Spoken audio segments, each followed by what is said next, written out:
1967 எப்படி அண்ணா வந்து தம்பிகளை பார்த்து தம்பி தலைமை ஏற்கவா என்று அண்ணா தன்னுடைய தம்பிகளுக்கும் இளைஞர்களுக்கும் கூறினாரோ, அதே போல இந்த மதுரை மண்ணில், இந்த பாண்டிய நாட்டில் தமிழகத்தின் குரலாக 1967, 1977, 2026 உங்கள் விஜயாக முதலமைச்சராக உறுதியளிக்கக்கூடிய எங்களுடைய தலைவர் அவர்களே, பொதுச் செயலாளர் அவர்களே, என்னுடைய வணக்கத்தை கூறி,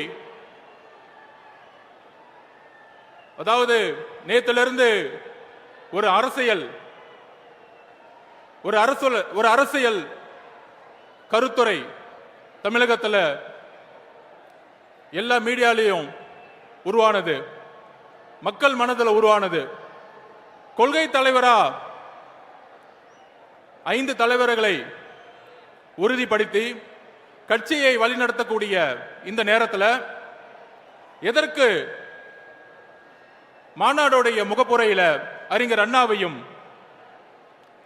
புரட்சி தலைவர் எம்ஜிஆர் அவர்களையும் ஏன் மாநாடுடைய முகப்புரையில் தலைவர் விஜய் அவர்கள் கொண்டு வந்தாருங்கிற ஒரு பெரிய விவாதம் உருவானது.